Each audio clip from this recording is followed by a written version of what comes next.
Lekker inneem, baie dankie Ben, ek waardeer.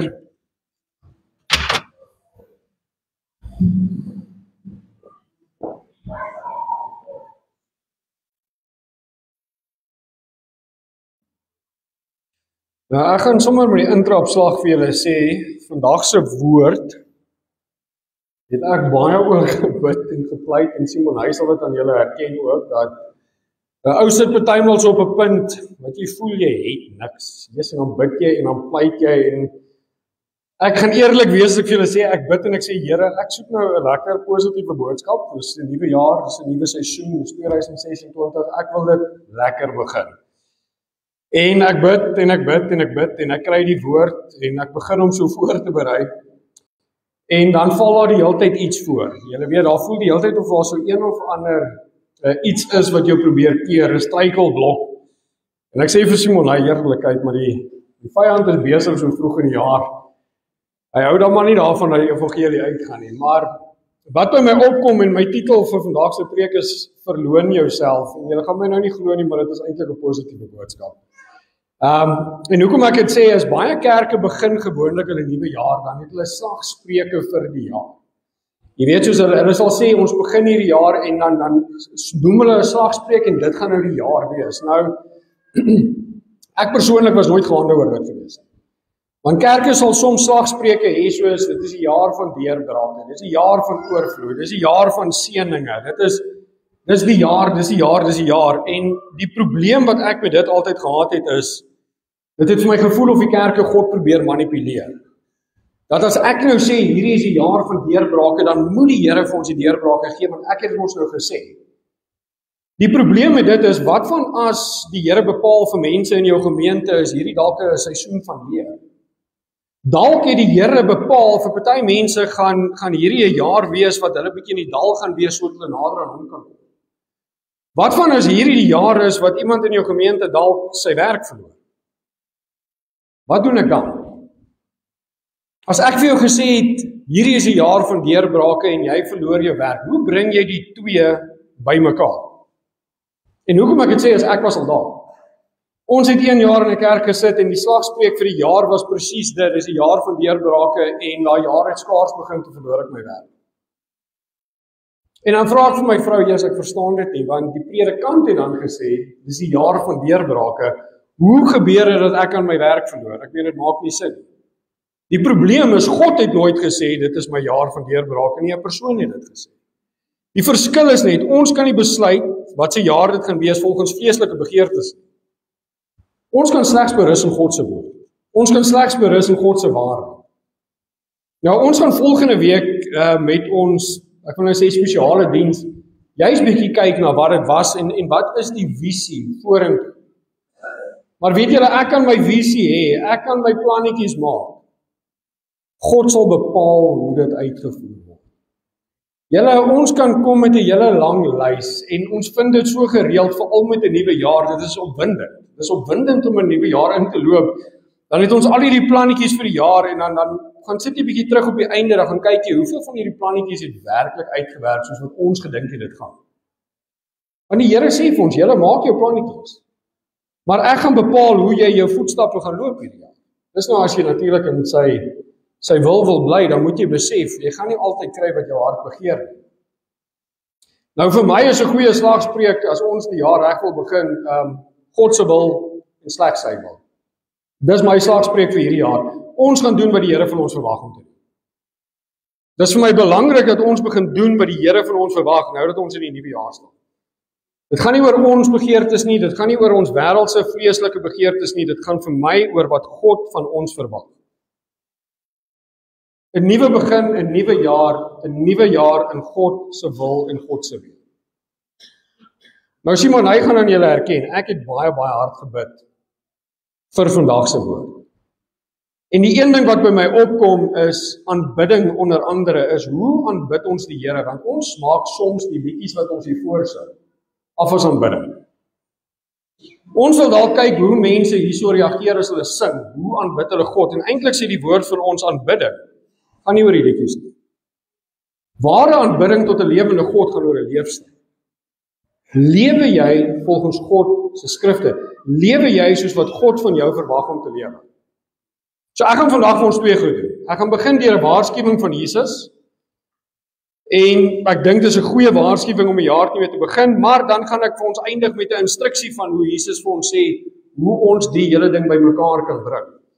Nou weer eens, ek gaan nou nie vir julle jok nie, dis blote toeval dat dit uit Matteus uitgekom het, ek het dit definitief nie so beplan nie, maar vir die wat julle skrifte hierso het, julle kan vir my so laat na Matteus 16 toe gaan. Nou Matteus 16 begin weer eens vir ons eerstens met 'n waarskuwing. So Matteus 16 vers 1 sê vir ons, en die Fariseërs en Sadduseërs het nader gekom en om hom te versoek, en het hom gevra om hulle 'n teken uit die hemel te laat sien. Maar hy antwoord en sê vir hulle, in die aand sê julle mooi weer, want die lig is rooi.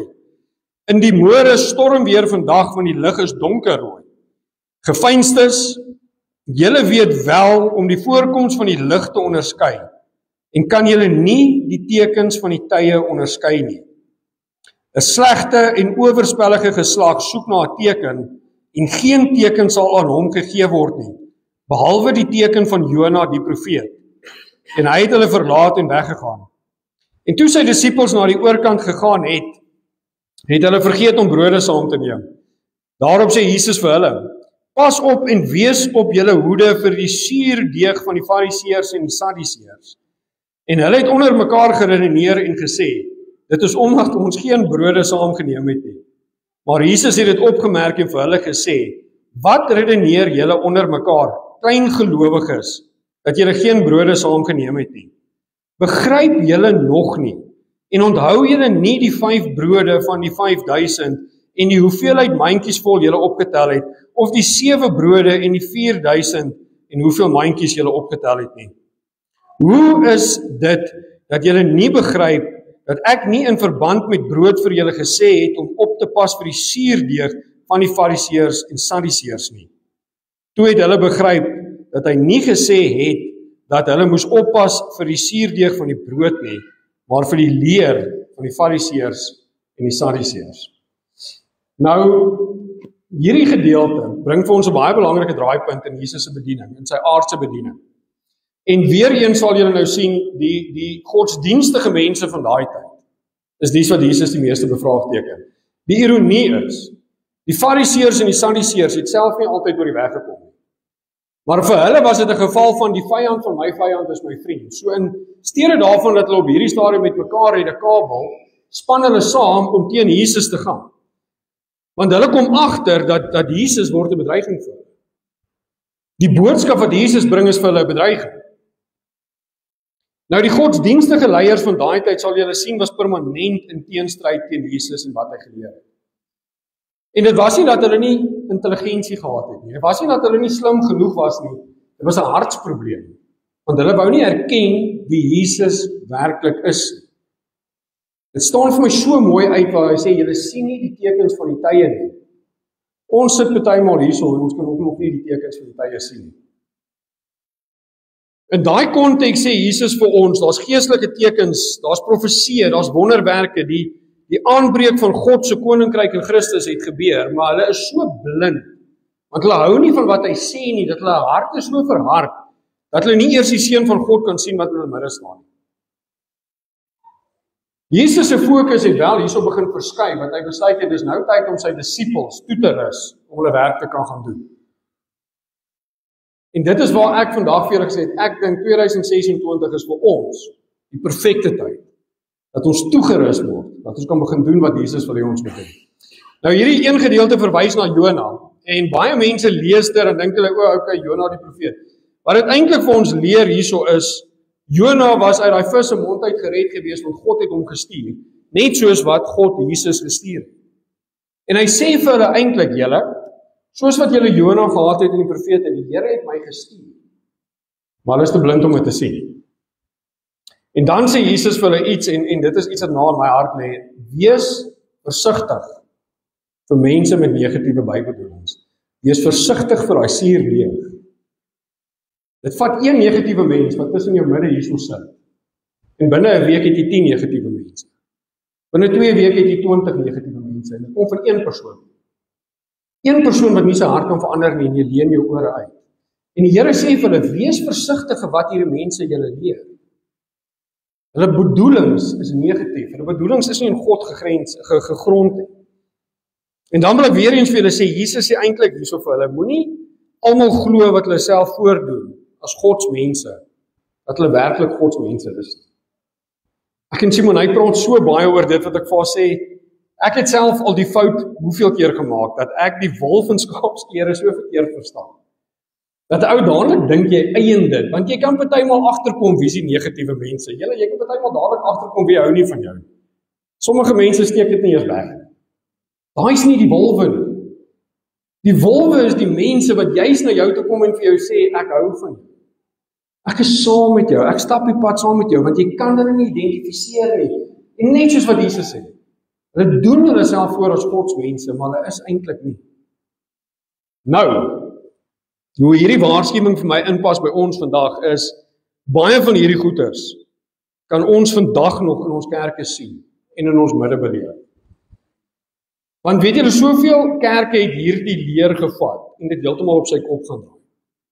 Soveel kerke sien ek vandag, hulle maak net soos die Sadduseërs en die Fariseërs en hulle begin met hierdie nuwe ding en julle sal sien dit steek kop uit. Signs and wonders. Ons moet dit sien, ons wil dit sien, ons soek wonderwerke, daar word liedjies geskryf wat vir ons sê wonderwerke is alledaags. Wonderwerke was nooit so goedkoop dat dit alledaags was.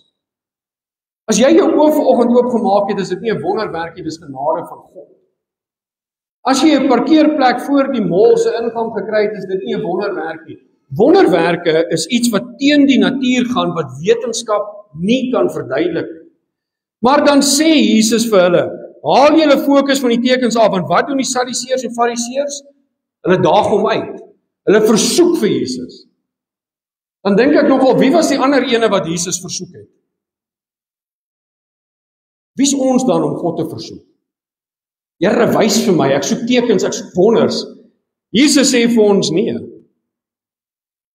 Ek gaan nie noodwendig vir julle tekens en wonders gee nie. Hy sê dit vir hierdie mense baie reg. Wat het hy gedoen toe die vyand hom kom versoek het? Nee. Ek staan op my skrif. Ek kry hierdie week 'n video in China waar hulle 'n boks met Bybels aflaai vir mense wat weet as hulle gevang word met daai Bybel word hy toegesluit. Ek sê vir Simon hy dat die mense met trane in hulle oë staan en haal hulle hierdie Bybels uit. Dis 'n kosbare woord van God. Jesus sê vir ons, daar's 'n baie mooi beskrywing, as jy tekens en wonders soek, dan sê hy vir jou, dis ongeloof vermom as godsdienstige nuuskierigheid. Vir die wat wil, gaan vir my gou na Johannes 20 vers 29 toe. As jy ooit jou ore sou uitleen aan 'n kerk wat vir jou sê, signs and wonders, was die algemene ding gewees in Jesus se bediening. En dit moet algemeen wees vandag, ek kry dit nogal baie. Ons moet die tekens en die wonders sien, julle. Elke liewe teken en wonder wat jy nodig het, is opgeskryf in hierdie kosbare God se woord. Johannes 20 vers 29. Jesus sê vir hom, omdat jy my gesien het, Thomas, het jy geglo. Salig as die wat nie gesien het nie, en tog geglo het. Dan as ons oorgaan na vers 30 toe, nog baie ander tekens het Jesus voor sy disippels gedoen, wat in hierdie boek nie opgeskrywe is nie, maar hierdie is beskrywe dat julle kan glo, dat Jesus die Christus is, die Seun van God, en dat julle nie deur te glo die lewe hê in sy naam. Die wonders en tekens waarvan ons moet bewus wees, is opgeskryf in God se woord, maar hierdie is beskrywe dat julle kan glo dat Jesus die Christus is, die Seun van God. Ek hoef dit nie te sien om te glo nie, want die woord van God is vir my kosbaar genoeg. As die woord van God vir my sê, ek het menigtes genees, is dit vir my genoeg. Enige ding wat die woord van God vir my beskryf, is genoeg. Ons is op geen plek waar ons God mag versoek of uitdaag nie. Ek luister soveel keer na predikante wat hulle wonderwerke so goedkoop maak, dat hulle maak of dit 'n alledaagse ding is. Wonderwerke was 'n kosbare ding om te bevestig wie die Seun van God was. Dit was om te bevestig wie die apostels en die disippels was. Dan sê die Here vir ons hierso, is al die wonderwerke wat jy nodig het. Jy hoef dit nie te sien nie. Breek jou skrifte oop.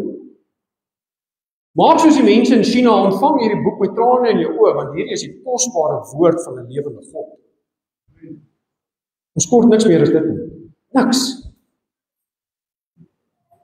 Julle weet, hierdie is vir my absoluut nonsens as ek dink partymal hoe goedkoop ons wonderwerke probeer maak, omdat ons nie genoeg uit die woord uit kan vat nie, want ons wil dit eerder weer sien. Ons wil weer God begin versoek, en weet julle wat Jesus se woorde is eintlik so mooi?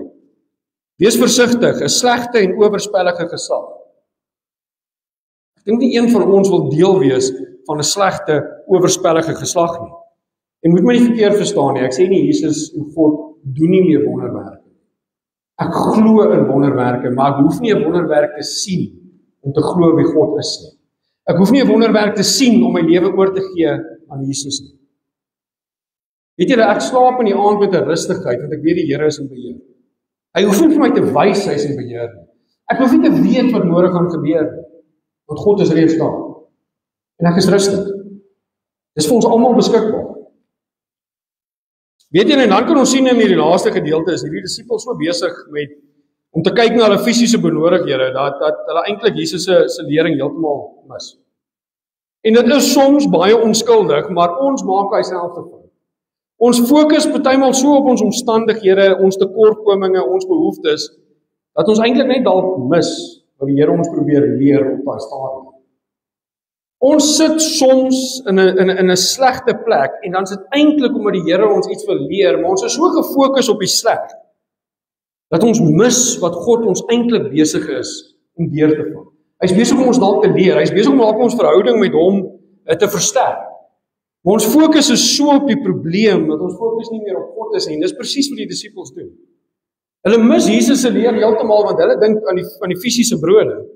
En die Here sê eintlik vir hulle, hierdie gaan nie oor 'n fisiese brood nie. Hierdie is 'n vermaaning, hierdie is 'n waarskuwing.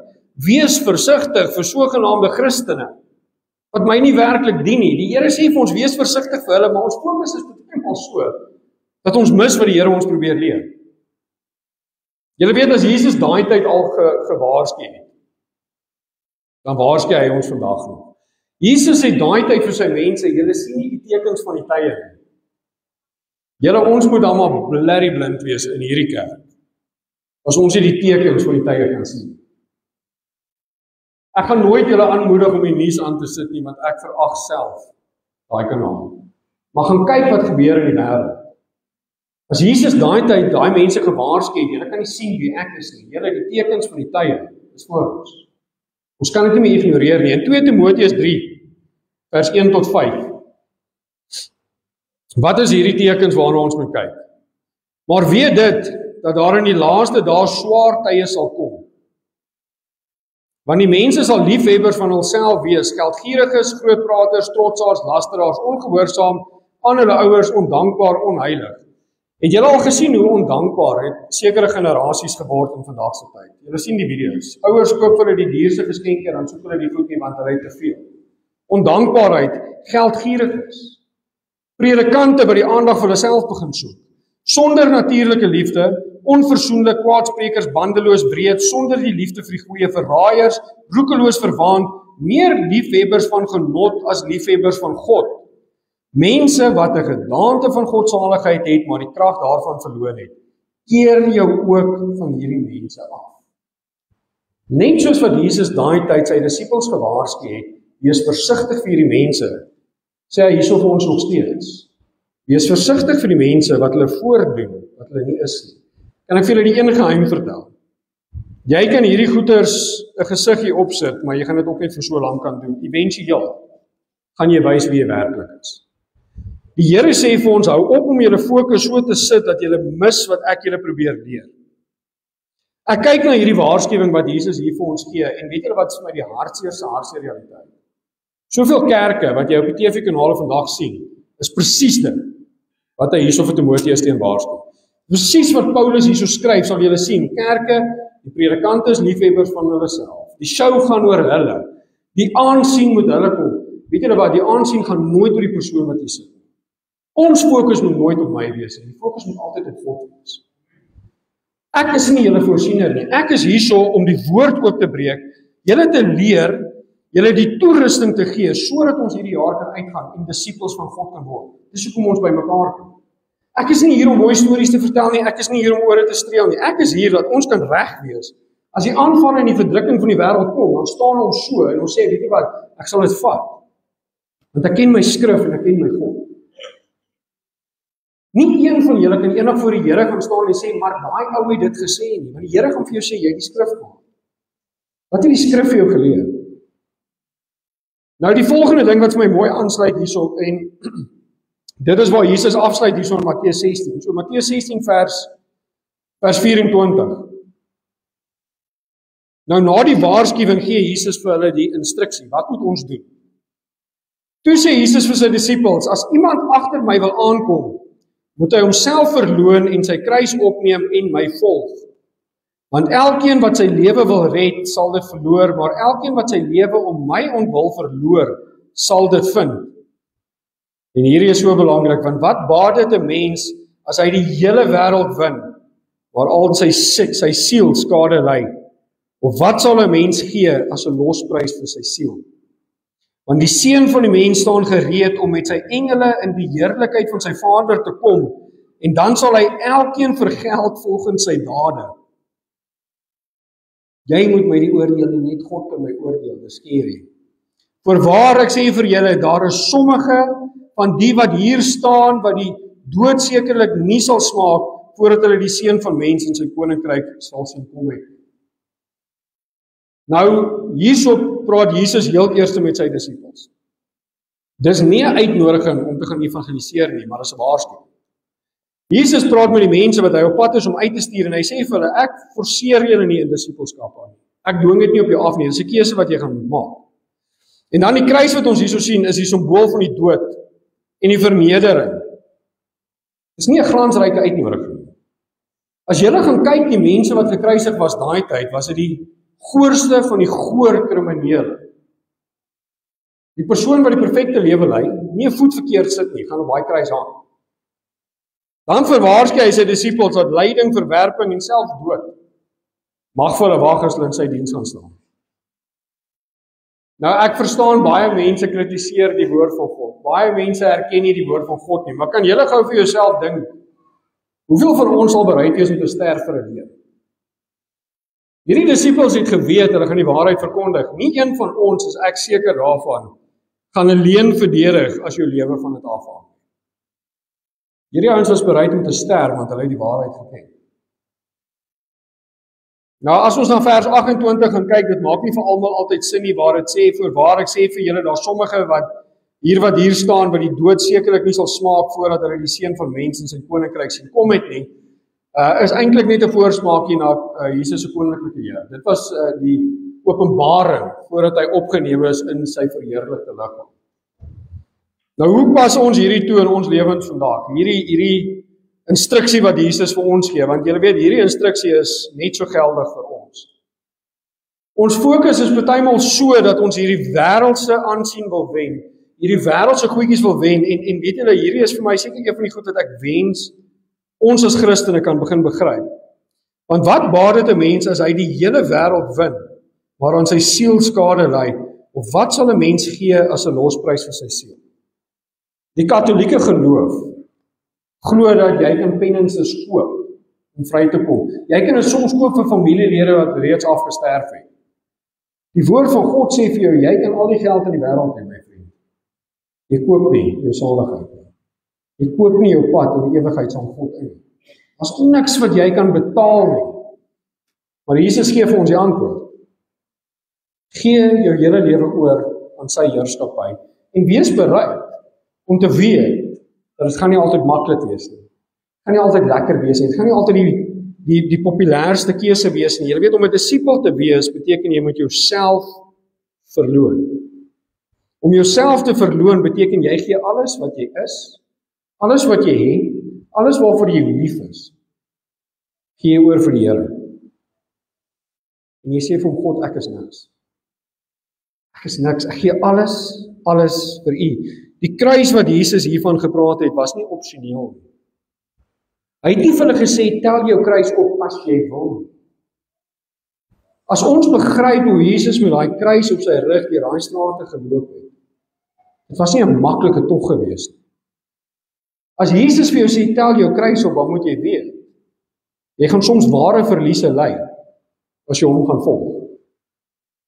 Om Jesus te volg, sê hy nie op een plek hier vir jou gaan maklik wees nie, hy sê nie op een plek hier vir jou dat jou probleme gaan wegwees nie. Hy sê inteendeel vir ons, julle moet bewus raak. Kyk na die tekens van die tye, julle probleme mag dalk meer word. As ons gaan kyk na die tekens van die tye, julle, Christene word al hoe meer en meer gehaat. En ons moet die Here prys vir dit. Want sy woord sê vir ons, dit gaan gebeur. So julle besef hoe meer ons gehaat word, hoe groter werklikheid word God se woord. Dit klink al snaaks, maar hoe minder die wêreld van jou hou, hoe meer weet jy hoe waar is hierdie kosbare woord van God. Meer as 2000 jaar terug is hierdie goed al vir ons neergepen. Nou om hierdie hele ding bymekaar te bring, wil ek weer eens vir julle sê, en ek sê dit baie, en ek kan julle beloof, hier ons wat nog 51 Sondae oor hierdie jaar, julle gaan dit weer hoor. Wees versigtig vir valse leer. Wees versigtig vir predikante wat ore wil streer. Wees versigtig vir kerke wat 'n mensgesentreerde godsdiens verkondig, waar die fokus so op die mens is en die fokus is nie meer op God nie. Dan wil ek ook vir julle sê, wees versigtig vir skynheiligheid, wees versigtig vir mense wat die wet op jou afforceer, en wees versigtig vir mense wat eintlik in ongeloof lewe. Julle weet, ek gaan lees op hulle sê, ons kan die waarheid hoor, maar sonder bekering sal dit lei tot geestelike blindheid. Jy sal ook nie kan onderskei wat reg en verkeerd is. En weet julle, hoekom ek soveel klem op dit sit, is omdat valse leer is bitterlik gevaarlik. Want dit lei tot valse denke. En veral valse denke teenoor God. As jy jou ore uitleen, ek het dit nou vir julle gesê, dit vat een vrot appel om almal vrot te maak. Een ding wat ons moet besef, en julle sal my dit baie hoor sê, is ons is nie God se gelyke nie, ons sal nooit God se gelyke wees nie. Om Jesus te ken is meer as om wonders en tekens te sien. Dis om die waarheid te verstaan. Dis om te verstaan wie God werklik is. En dit gaan beteken, jy gaan moet vertrou op die woord van God vir jou sê. Jy gaan moet berus in, as die woord van God vir ons sê, dit het gebeur, en glo ons dit het gebeur. Weet julle, die keuse vir 2026 is so eenvoudig. Volg Jesus deur die goeie en die slegte tye. Julle weet, ek wonder of ons altyd besef dat ons siele is so kosbaar vir God. Wil jy regtig jou siel verloon vir wêreldse aanwinst? Want ek beloof julle, geen aardse sukses kan die ewige verlies wat jy gaan ly in die put van die hel regverdig nie. Weet julle, ek lees ook hierdie week 'n ding wat dit sê, Jesus roep nie mense om hom by hulle lewe te voeg nie, maar om hulle lewe aan hom oor te gee. Jesus is nie 'n nice to have nie. Jesus is everything. Hy's alles. Jy gee jou lewe vir die Here. Jy het hom nie net as 'n ekstra nie. Ware Christendom, julle, gaan nie oor selfvervulling nie, maar dit gaan oor selfverloning tot eer van die Here Jesus Christus. Dit gaan om alles oor te gee. Nou een ding wat ek vir julle gaan sê, wat ons hierdie jaar kan doen, en dit reg te begin, is kom ons verloon onsself, sodat ons Jesus kan volg. My advies vir 2026 is ons gee alles vir die Here, en as ek sê alles, bedoel ek gee alles vir die Here. Die goed waar jy onseker is, die goed waar jy benoud is, die goed wat jy nie weet wat gaan gebeur nie, die goeie goed, die mooi goed, gee alles vir die Here, want weet julle, Jesus moet ons eerste gedagte in die oggend wees, en hy moet ons laaste oordenking wees voor ons gaan slaap. Hy moet die prioriteit kry bo alles. Hy moet ons fokus vir 2026 wees. Ons hoof fokus vir 2026, en ek beloof julle die res sal volg. Dit gaan nie altyd maklik wees nie, maar ek leer my kinders so gereeld. As iets te maklik is dit nie dit werk nie. As iets te maklik was, het almal dit gedoen. Die Here sê vir ons, kies die nou pad of die breë pad, en die nou pad beteken dis moeilik. Kies die moeilik. Oswald Chambers, Som dit vir my mooi op, want hy sê, ons prioriteite moet God eerste wees, God tweede wees en God derde wees, totdat ons lewens totaal in God gevestig is. Jy moet so jou denke vol God hê, dat God is alles. Die keuses wat jy neem, God eerste. Die besluite wat jy neem, God eerste. Hoe jy jou lewe gaan behartig in 2026, God eerste. Galasiërs 2 vers 20 bring dit vir my baie mooi by mekaar. En weet julle, dit is my kosbaar, want ons gaan nou in die nagmaaltafel sit. Ek is met Christus gekruisig, en ek leef nie meer nie, maar Christus leef in my. Daar is jou slagspreuk vir 2026. En wat ek nou in die vlees lewe, leef ek deur die geloof in die Seun van God, wat my lief gehad het en homself vir my oorgegee het. Ons is gekruisig saam met Jesus Christus. Julle, dis 'n absolute voorreg om 'n disipel van Jesus te kan wees. Dis nie 'n reg nie, dis 'n voorreg. Dis tyd dat ons begin besin oor dit. Sy asseblief my die oë. Liewe Here, ek het geen fancy slagspreuke vir 2026. Here, ek gaan U nie enigstens probeer kry dat ek my wil op U kan afforceer nie, want dit sal nooit werk nie. Here, U is getrou, U is die God bo alle gode, U is die begin, U is die einde, U is die alfa, U is die omega. Here, ek wil vandag vir U baie, baie dankie sê, dat ons altyd kan terugdraai en omdraai na U toe, want U woord sê vir ons. Dit gaan nie altyd maklik wees nie, maar dit gaan dit werd wees. Here, my gebed vir Jesus is lig gemeente vir 2026 is 'n jaar van disipelskap. Dis 'n jaar van God eerste en God laaste. Here, dis vir my 'n jaar van eerste in die oggend dink ons aan U en die laaste ding voor ons gaan slaap dink ons weer aan U. Here, dankie vir elke boetie en sussie wat hier is vandag, wat die jaar 2026 reg wil begin. Here, mag hierdie die jaar wees van disipelskap, mag hierdie die jaar wees waar ons in U woord is, waar ons hierdie kosbare skrifte gaan oopbreek, Here, sodat ons toegerus kan word, dat ons kan uitgaan en die mense daar buite gaan bereik met die kosbare, mooi, goeie nuus van hierdie evangelie. Here, ek kan nie vir U genoeg dankie sê vir elke asemteug wat U vir ons gee. Dankie vir die genade dat ons hier kan sit vandag, die eerste Sondag van 2026. Here, ongeag wat hierdie jaar gaan gebeur, weet ons U is in beheer en dit gee vir ons 'n berusting wat alle verstand te bowe gaan. En vir dit is ek vandag bitterlik dankbaar. Here, my gebed is 'n absolute seën vir elke persoon wat nie net ingeskakel is en elke persoon wat voor my sit vandag. Here, maar ek weet U bepaal wat se mate dit sal wees en ons het tevrede met dit. Here, ek wil vandag vir U sê baie dankie vir die God wat U vir my is. En dankie dat U nog nooit op ons opgegee het wat hier sit vandag nie. So los julle vandag met die genade van die Here Jesus Christus, die liefde van God die Vader, en die gemeenskap van sy Heilige Gees bly en sy met elkeen van julle. So my gebed in Jesus naam. Amen en amen.